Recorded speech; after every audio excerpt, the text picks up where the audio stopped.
Thank you. Thank you. What cup do I want to use?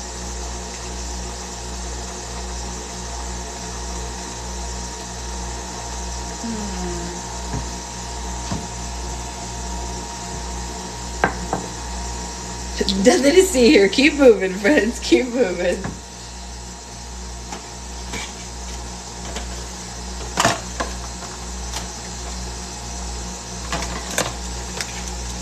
Oh, good. Well, I'm glad to hear it. Ah! Make it a mess. I didn't either, Shelly. I don't know, Becca, but you did, and I'm glad.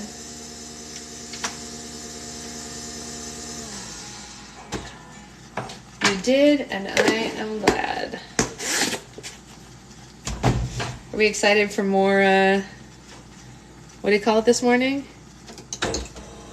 More Land of Stories? I'm always excited for more Land of Stories. Did I show you guys Secret Boyfriend's cup that I got? Dope. It is pretty dope. Look at this cool cup. Shira, do you recognize this? Is Shira here? I don't know if Shira's here. Hey, Brian. Ooh. How you doing, Brian? How you feeling after yesterday? Do you have big feelings? Big feelings after everything that happened? You survived the Tonys, yeah, but barely though, right? Well, Becca, of course you do. Of course you do.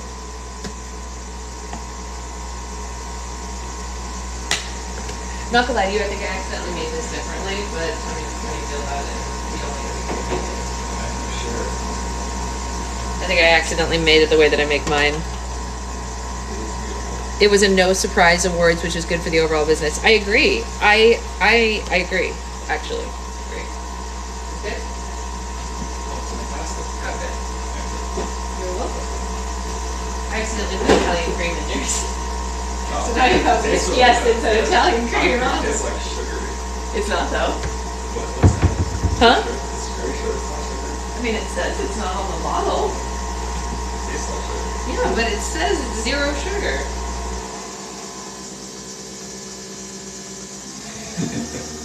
Yeah, very good. It tastes milk. No. Not a good source of lactose. Probably Yeah. artificial sweeteners or something like that. Yeah, I'm looking right now. I mean, there's vegetable oil in it.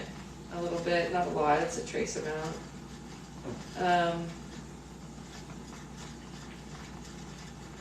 Yeah. No, I'm not complaining. no, it's pretty good. Yeah. Pretty good. Oh, Shelly, who you met at the museum, says hello. Let's go on, Charlotte. You love that one too? I also love that Italian cream. I actually only got the Italian cream one for my sister originally, but I ended up really liking it. I really like a couple of the others a little bit better. She said it's going.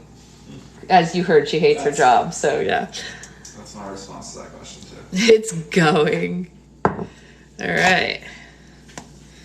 Woo! Oh, it's a perfect pour day, friends. It's going to be a good day. I can't have the cinnamon sugar one. They don't make a sugar-free version of the cinnamon sugar one. Or at least if they do, I haven't seen it.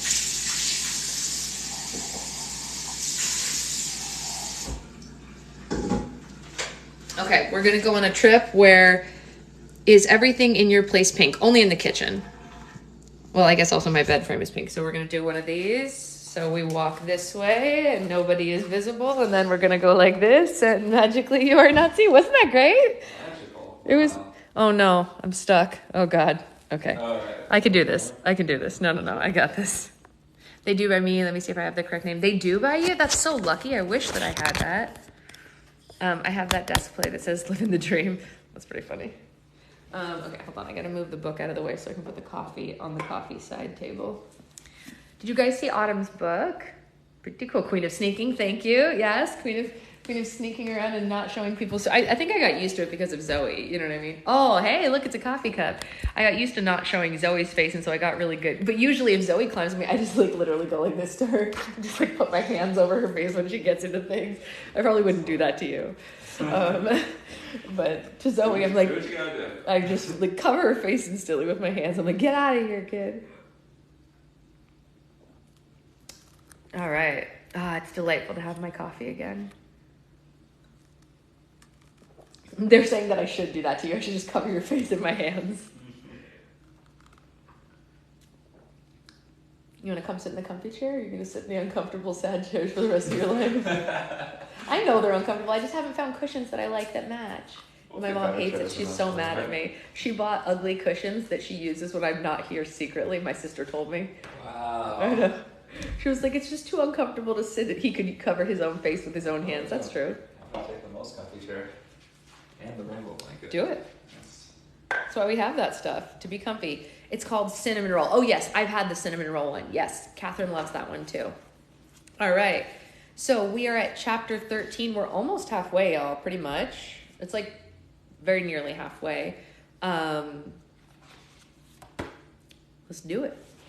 Let's see what's up in chapter 13. Chapter 13, Jar of Souls. Ooh. Ooh. Deep in the heart of the dwarf forest, where the trees and shrubbery grew the thickest, was a small hut, unseen by all who passed it. A witch named Hagatha lived in the hut many years ago and strategically planted a wall of thorn bushes around her home, making it virtually impossible to find. And although the witch was long dead, the hut had more residents now than it had ever had.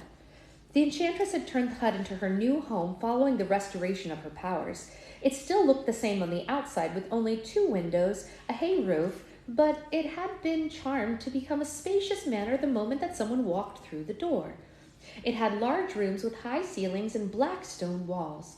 A wide fireplace was made of amethyst stones, within which a fire of purple flames burned a collection of skulls like firewood.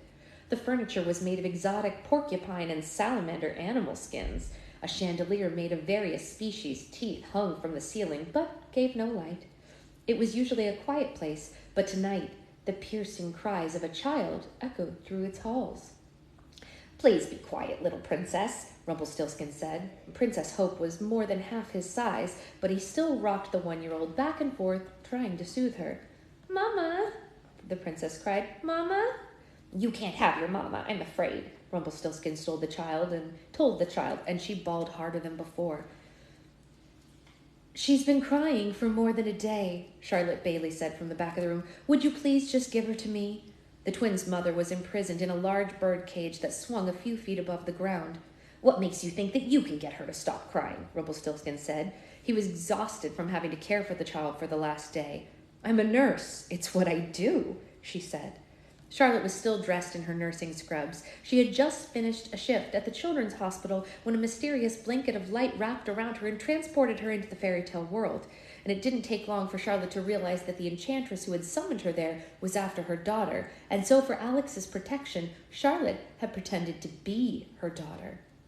It didn't appear that Princess Hope would calm down any time soon. Against his better judgment, Rumpelstiltskin handed the young princess to Charlotte through the bars of the cage. He didn't care how angry Esmea would be to find the child with another prisoner. He just wanted the crying to stop. Rumpelstiltskin had never been good with kids. There, baby girl," Charlotte said and stroked Hope's auburn curls. "It's going to be okay. It's all going to be okay." Slowly but surely, Princess Hope calmed down in Charlotte's maternal embrace, sleeping for the first time since she had been taken. All the young princess needed was a mother's touch. Rumpelstiltskin was so relieved to have silence he could have slept for 3 days if he was allowed. Charlotte studied the little man. Nothing about him was malicious like his master. He seemed like such a gentle and kind man. Charlotte is the twins' mom. Like Alex and Connor. "So, you're Rumpelstiltskin?" she asked him. "Yes," he said with a remorseful shrug, ashamed of the reputation that came with his name.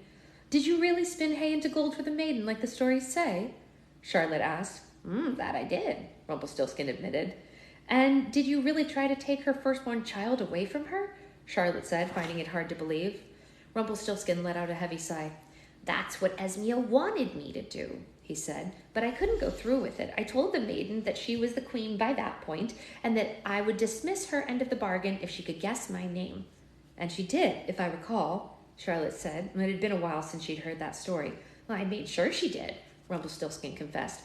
I caught one of her soldiers following me. I danced around a fire, proclaimed my name for the whole forest as loud as I could. Oh, so you intentionally made it easy for her, she said. That was very kind of you. A tiny smile grew on Rumpelstiltskin's face, but it quickly faded. I thought so too, he said. Unfortunately, no one will ever know that part of the story.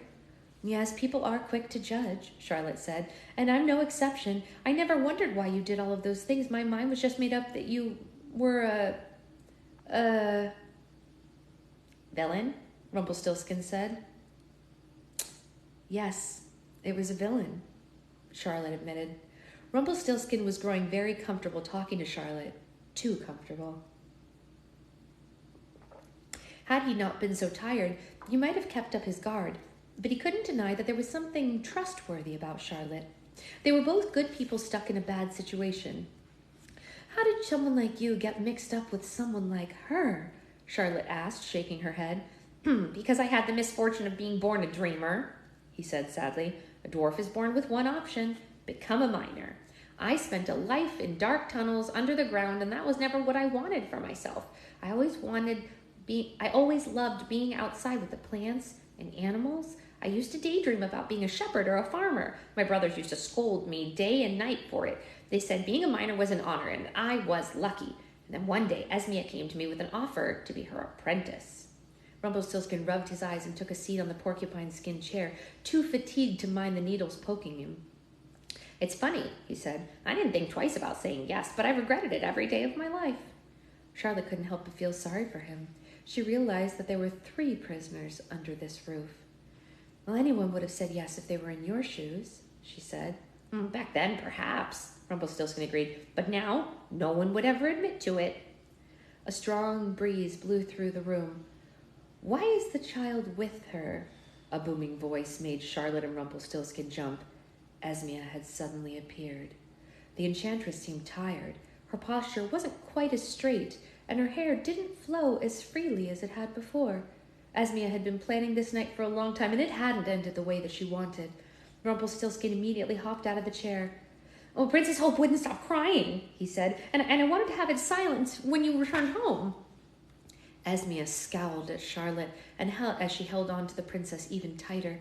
The enchantress moved towards the cage and peered at them through the bars like a preying hawk. You're awfully good with children, aren't you? Esmia said suspiciously. I told you, I'm a nurse. It's my job, Charlotte said, shifting uncomfortably under the enchantress's gaze. I take care of sick children at the hospital. Esmia raised an eyebrow. Interesting, she said. I never expected the fairy godmother's granddaughter would be so old. Well, not all of us have magic to hold us up, Charlotte retorted. You've got spirit. I'll give you that, Esmia said. Perhaps this will humble you. Esmia placed the glass jar she had been carrying on a small table close to Charlotte's cage. Charlotte was horrified to see a miniature, ghostly version of the fairy godmother trapped inside. That's my grandmother, Charlotte said, almost forgetting she was still pretending to be her own daughter. What have you done to her? A smile appeared on Esmia's face, matching the satisfaction in her eyes. Yes, I captured her soul. The thought almost made Charlotte sick. She had no idea that such a thing was possible, even in the fairy tale world. That's a bit of a hobby of mine, actually, Esmia said, and walked to her fireplace. Displayed proudly on the mantel were 5 other turquoise jars, each containing a ghostly substance. You're a soul collector? Charlotte asked. Is that to make up for being soulless? What a clever play on words, Esmia said mockingly. You know the phrase forgive and forget? Well, I always disagreed with it. I found it impossible, actually. People would do me wrong and then forget about me as if their actions didn't matter because I didn't matter. How was I supposed to forget people like that? So you imprisoned their souls instead of forgiving them? Charlotte said. Precisely, Esmea said. I found taking away their life force to be much more appealing than simply forgiving them. To forgive would allow them to continue living their lives free of consequence. But by taking their souls and preventing them from all future happiness, I could heal and find peace. Do you honestly expect anyone to sympathize with that? Charlotte asked her. Esmea stared into the fire at the burning skulls, almost in a trance. I don't want the world to understand. I want it to grovel, she said. That confession made Charlotte's heart heavy. She wondered if she would ever escape the clutches of a person who thought like this. But thinking about... What's the matter? Sorry. Oh. You all right? There's nothing to it. Oh, no, I didn't see you. I'm just making sure you're okay. Yeah. Don't make me laugh while I'm I'm drinking sorry, coffee. everyone. I'll tell you later.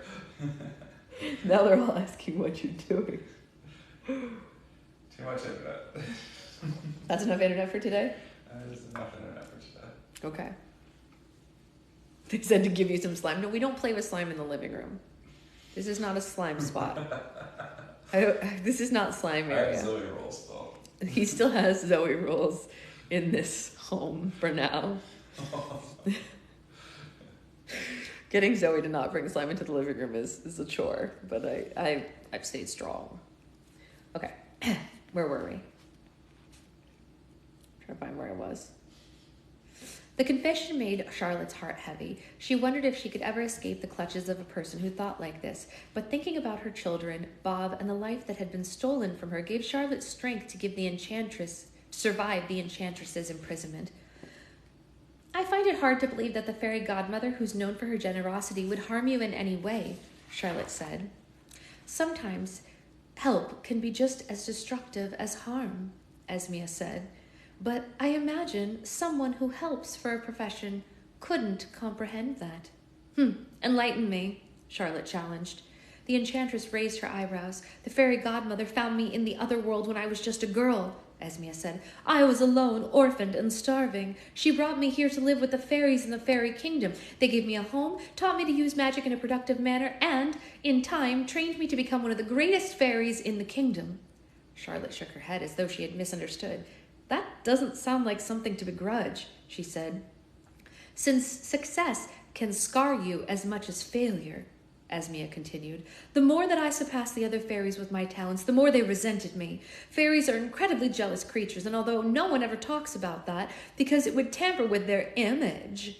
When the fairy godmother declared me her protege, all the other fairies distanced themselves from me. I had never asked for the attention, but they targeted their frustrations on me as if I had done something to personally offend them. Every spell I cast, every enchantment I performed was subject to unjustified amounts of criticism. Even though I was just accomplishing incredible things left and right, my achievements were ignored because of the special treatment I received. I became ashamed of my gifts, and mediocrity became my new goal. Wanting to become in the same league as the others, I lowered my standards only to aggravate them more. And by the time I reached adolescence, I was alone and starving again, by this time, for affection. The enchantress gestured to the jars displayed on her mantle. Which brings us to these, she said. Now this section of the story is very close to my heart, you see, because inside the jars on my mantle are the 5 souls of men who unwisely broke it. One man who never loved me, one man who couldn't love me, one man who loved me too much, one man who loved me in secret, and one man who didn't love me enough. Esmea picked up the jar furthest to the left and looked inside it. A figure of a young man wearing an apron appeared in the ghostly substance inside. The baker was my first love, the enchantress said. He lived in a small village in Charming Kingdom and worked in his family's bakery. He was the first person besides the fairy godmother to ever ask me if I was having a good day. I was so young and vulnerable. All it took was a shared smile to make me fall madly in love with him. We became very close, and I confessed my deepest secrets and desires to him. I was positive our love would last forever. Unfortunately for me, I learned his intentions were anything but genuine. I'd been the subject of a practical joke. The baker had pretended to have feelings for me, only to report back to the other village youths everything that I had confessed to him. He'd been playing a game with my heart the whole time. I went back to the fairy kingdom in tears. I was hoping for some kind of sympathy from them, some sort of compassion, but instead they just laughed at me. They were happy to see something topple from the pedestal that I had never asked to be placed on. You see, I had broken an unwritten rule. Apparently, a person of privilege is never allowed to complain about anything. With no one to confide in and no shoulder to cry on, I ran into the forest and collapsed onto the roots of a tree. I lay there for hours, cried my heart into its bark, and that tree was the only thing that ever comforted me from pain, and I visited the tree quite a bit over the years. Over time, I tried forgiving the baker, but it only angered me more. I returned to his bakery and demanded an apology. He refused, saying the whole thing had been a childish prank. So I cast a spell on a gingerbread man that he was baking. It jumped up from the tray and ran away from him. It became quite the ordeal. The entire village chased after it with no success. The baker and his family became the laughingstock of the entire village, and they lost their bakery. But it made me feel so much better. That's when I learned that taking the high road would never give me the same satisfaction as getting even. The enchantress set aside the baker's jar and moved on to the next one. A man holding a hammer with a chain draped over his shoulder appeared in the jar. The locksmith was a troubled man, Esmea said and shook her head, a testament to his profession. He liked keeping his properties locked down, and I was no exception. I fell for him mostly out of convenience, needing something to repair my heart from the damage left behind by the baker. He was such a quiet man, he barely said a word to me. He never looked at me in the eye, and when he touched me, it was rarely out of affection. He definitely left his mark on me, several, actually, and I, like a fool, stayed thinking that it might be the only type of love I would ever receive. When I finally told him I was leaving, he didn't even blink. He had so many demons already, I didn't feel the need to cause him any more distress when we parted. I felt more anger towards myself than I did for letting him harm me. I kept him as a reminder to never let myself sink into such pitiful depths again. Charlotte and Rumpelstiltskin looked sideways at each other. They couldn't believe that the enchantress was telling them so much, but Esmea had completely lost herself in the stroll through the most painful memories of her past. The trip down memory lane wasn't entirely for them, however. Telling her captives the story of her former loves appeared to be gradually rejuvenating her from the long night. She stood taller, and her hair flowed more vigorously above her. The purple flames in Esmea's fireplace grew even more the more she reminisced. It was undeniable. The enchantress was fueled by the pain of her past. Esmea picked up the third jar at the center of the mantel. A man playing a pipe appeared in the cloudy substance. The musician was the lover I thought I had been waiting for, Esmea confessed. I was so taken by his charm. He constantly serenaded me with songs and sonnets. He was so eager to confess our love to the world, too eager. I soon realized that it wasn't me that he fell in love with. It was the idea of me. He wanted to know the world to know that he was connected to the future fairy godmother, not Esmea. He was using me like a ladder. However, I stayed with him despite knowing his true intentions, dreading the thought of being alone. I showered him with gifts, in particular, an infamous pipe that he used to magically clear a town of rats. I enchanted the pipe myself and had hoped that it would equalize our status. I thought that if I gave him something that made him feel as important as me, he would learn to love me for me and not my title. Sadly, the only thing that grew following his victory was his ego, and it led him to infidelity as easily as he had led the rats to the river. I transformed his new lover into an instrument so he could forever play her in the same way that he had played me. The enchantress picked up the fourth jar on the mantel and stared inside the soul of a man dressed head to toe in armor. The soldier was a very guarded man, Esmea said. He kept our relationship a total secret. It was refreshing to be with someone so private after the musician. Later, I discovered his discretion was not to protect me, but to protect himself. The soldier was ashamed of our relationship. He thought if word broke out that he was courting a fairy, it would damage his career, and he would never be promoted to general. I cast a spell on him that flattened his feet and stiffened his joints. He spent the rest of his days guarding the entrance to a kitchen and never received any promotion at all. The enchanters moved on to the final jar on the mantel. A handsome young man wearing robes and a crown appeared inside of it. Esmia looked at him differently than she had all of the others. It was clearly the hardest memory to relive. The king hurt me more than anyone, the enchantress confessed. Unlike all the others, the king treated me with compassion. All the rest failed to. He was my best friend and the only person who I felt loved me back. Perhaps that common kinship is what made me fall for him more than the others, and why it still hurts to this day. However, he never loved me as much as I loved him. Friendship was the only thing he wanted from me. I visited him every day, hoping he would change his mind. One day, he caught me trying to give him a love potion. I'd never seen him so angry. He shouted for the entire castle to hear that he would never love me the same way that I loved him, even with all the potions of the world. I lost my temper and I cursed the king to live as a hideous beast, turning him into a monster that I thought he was. Eventually, he found a girl to love him, and despite his animalistic features, my curse was broken. The story of Beauty and the Beast has been exaggerated over time, but the king never told a soul that I was the one who cursed him. He was still a friend after everything I had done to him. The king's rejection was the final break in my heart, the only one I could take. I thought that if the king was incapable of loving me, then no one could. The fairy godmother says I changed after that period of time, and she's right. I represented happily ever after, but I couldn't find happily ever after for myself. Everywhere I went, I was expected to solve problems, but I couldn't salvage my own. I began hating the world and what I stood for. I hated the fairies, I hated the pathetic people that they helped, and I hated myself for being one of them. I stopped pretending I belonged among them, and for the first time, I began to say and do what I wanted, rather than what I was expected to do. If the other fairies were going to condemn me regardless of what I did, I figured that I might as well give them valid reasons to. When they replaced me on the Happily Ever After assembly and gave my seat to Esmeralda, I can't say that I was surprised. I was furious and hurt, but I knew the fairies had been secretly waiting for an excuse to take something away from me. Esmeralda had never been as gifted as me.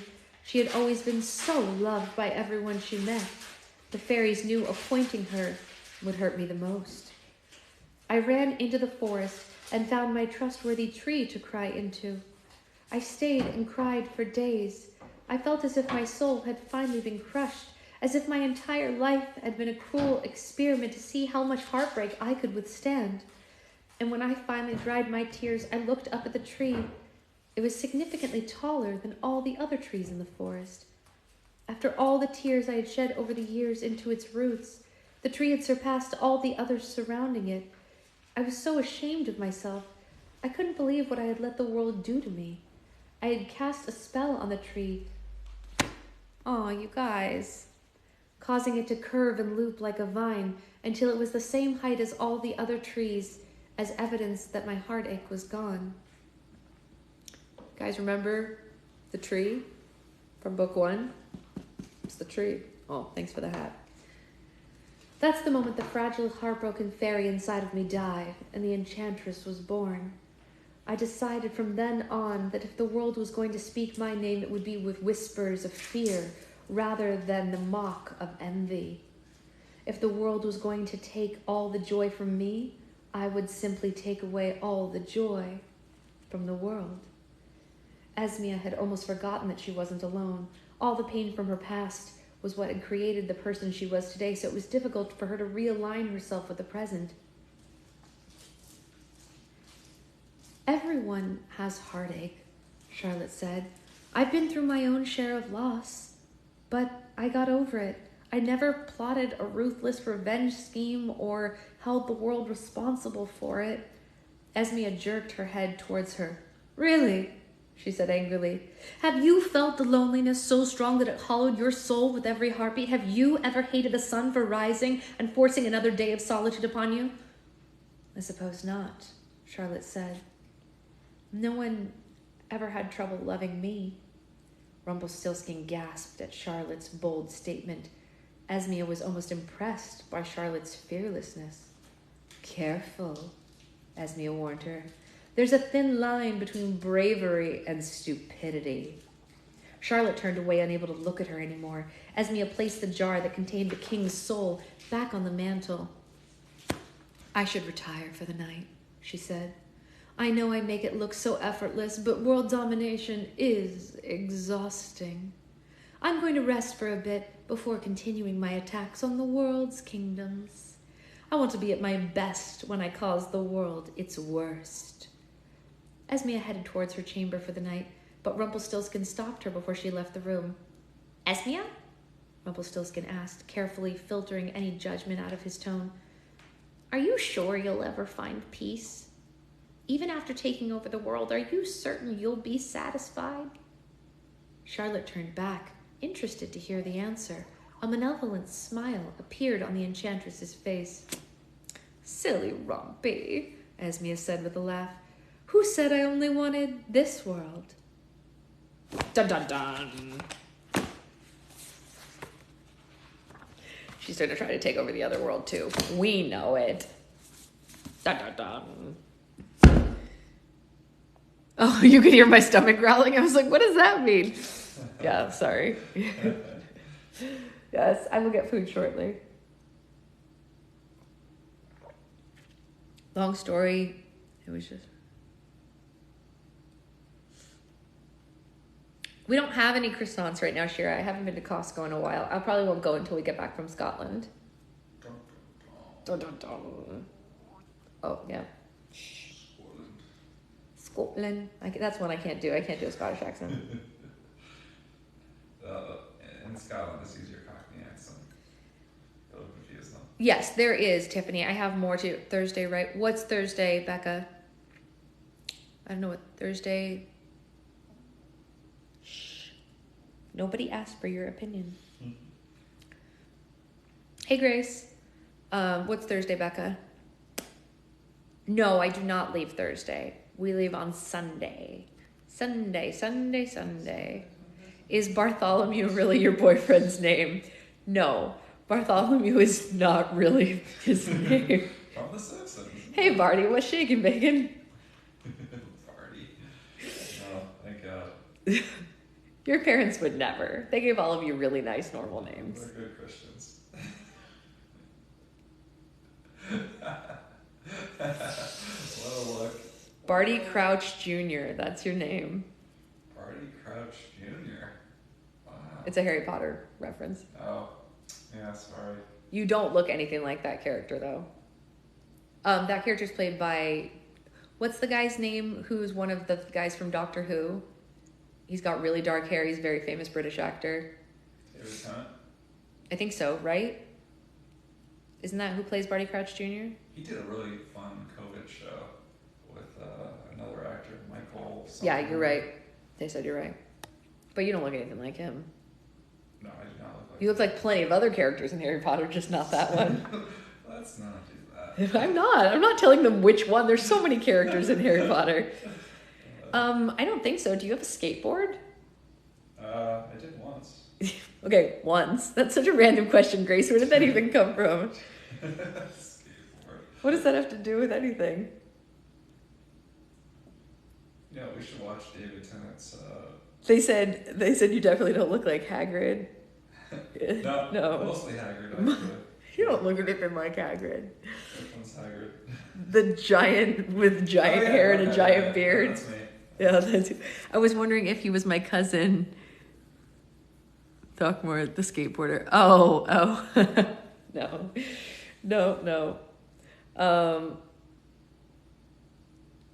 Yeah. Oh, kind of like Draco Malfoy, sort of. You don't look anything like Draco Malfoy. What are you talking about? You know who looks like Draco Malfoy? Freaking your nieces. Oh, they did. Yeah, you're right. I mean, not like they don't look like boys, but they're very blonde. They're very blonde. Very, very blonde babies. Yeah. If your nephew, I almost accidentally said his name, if your nephew was blonde, it'd be little Draco. He's not. He's not. He's very brunette. Very brunette. Well, very bald, actually. He's got a few strands. It's working out. Don't judge him. He's a baby. I can't. All right, it's time for us to. That's enough of this. I need to go eat. Kids with blonde hair are so freaking cute. These kids in particular are pretty stinking adorable. They're little cherubs. They do look like little cherubs. They do. They look like little tiny cherubs. Perfect little smush faces. You know. They do. They all have like Yeah, no, they Yeah. got the little fat cheeks. yeah, little fat baby cheeks. You were not annoying at all, Becca. Don't even worry. I don't even remember what you're talking about, but I wasn't annoyed, so everything should be fine. Your nieces, yeah, sure, I've seen yours. Your nieces and nephews are similar, yeah. All right, I'm gonna go eat something or no, I guess we don't have food. Okay, well, I'm gonna go find food and then, Forage. yeah, and then do some work, go to the post office. I forgot to tell you guys. We're gonna go to Michael's later and get new stuff for this week's Roll for Slime add-ins. So, yeah, exactly, Liz. Roll for Slime will be tonight, probably like 6 or 7 p.m.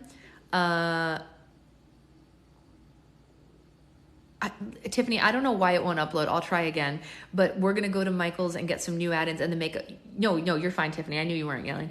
We're going to make a new list for tonight's Roll for Slimes. That please do cats as an add-in. Okay, anyone who has requests for things you want me to find while we're at Michael's, just either send me actually just drop a comment somewhere or send me a message.